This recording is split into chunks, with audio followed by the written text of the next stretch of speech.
Assalamualaikum warahmatullahi wabarakatuh. Kami dari kelompok 10 ingin menyampaikan materi mengenai ejaan yang telah Ustazah bagikan. Di sini kami telah membagi beberapa pembahasan mengenai ejaan, yakni pengertian ejaan, yang kedua fungsi ejaan, yang ketiga tujuan ejaan, yang keempat perkembangan dan sejarah ejaan Indonesia.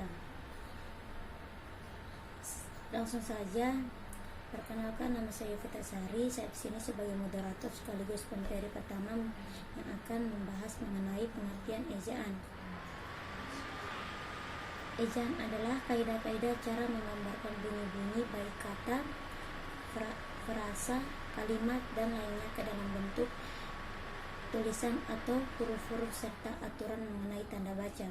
Secara etimologis, definisi ini lebih menekankan pada historisnya, yakni dengan mempertahankan unsur yang tidak direalisasikan sistem bunyi suatu bahasa. Ejaan biasanya memiliki 3 aspek. Aspek yang pertama monologis, yang menyangkut penggambaran fenom dan dengan huruf dan penyusunan abjad. Aspek yang kedua morfologis, yang menyangkut penggambaran satuan-satuan morfomis atau sebuah kata tersusun atas font atau bunyi. Yang aspek yang ketiga, aspek sintaksis, yang menyangkut penanda ujaran. Sekian dari pengertian ejaan. Selanjutnya fungsi, tujuan, dan perkembangan dan sejarah ejaan Indonesia akan lanjutkan oleh teman saya. Billahi taufiq wal hidayah. Wassalamualaikum warahmatullahi wabarakatuh. Bismillahirrahmanirrahim. Assalamualaikum warahmatullahi wabarakatuh. Perkenalkan, saya Rabiatul Adawiyah dari kelompok 10 akan menjelaskan fungsi ejaan.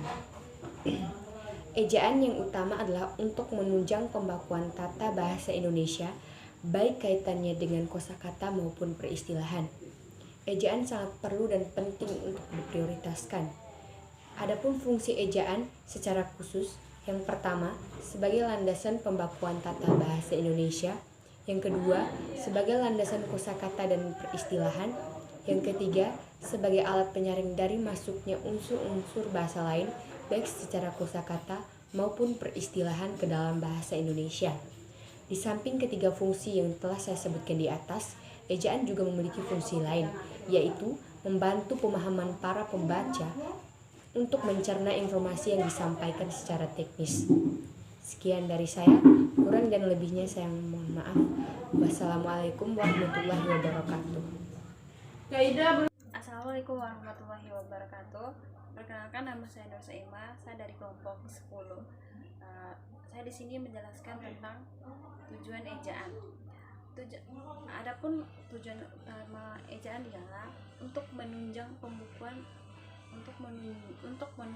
pembukuan tata bahasa Indonesia, baik kaitannya dengan kosakata maupun dengan peristilahan. Tujuan lain dari ejaan ialah untuk memberi pengertian pada tulisan agar lebih jelas dalam memudahkan pembaca untuk memahami informasi yang disampaikan secara tertulis. Sekian penyampaian dari saya. Wabillahi taufiq wal hidayah. Wassalamualaikum warahmatullahi wabarakatuh. Assalamualaikum warahmatullahi wabarakatuh. Perkenalkan, nama saya Anissa Muhammad Kia. Saya dari kelompok 10. Di sini saya akan menjelaskan bagaimana perkembangan dan sejarah ejaan Indonesia secara singkat. A. Ejaan Van Ophuijsen. Ejaan Van Ophuijsen ditetapkan tahun 1901. Ejaan menetap bahasa Melayu dengan huruf Latin dirancang oleh C.H. Van Ophuijsen yang dibantu oleh Engku Nuawi dan Muhammad Taib Soetan. B. Ejaan Suwandi. Ejaan Suwandi atau dikenal sebagai Ejaan Republik diresmikan pada tanggal 19 Maret 1947 untuk menggantikan Ejaan Van Ophuijsen. Ejaan Pembaruan diperksai oleh Prof. M. Yamin. Ejaan pembaruan menggantikan yang sebelumnya. Pada waktu itu disarankan agar satu bunyi, satu huruf penetapan hendaknya dilakukan oleh badan yang kompeten, serta ejaan hendaknya praktis namun tetap ilmiah. Demikian beberapa hal yang saya bisa sampaikan. Sebelumnya saya mohon maaf yang sebesar-besarnya apabila penyampaian tadi ada kesalahan kata. Wassalamualaikum warahmatullahi wabarakatuh.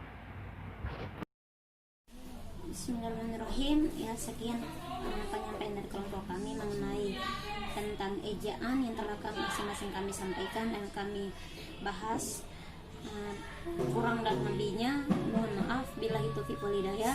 Wassalamualaikum warahmatullahi wabarakatuh.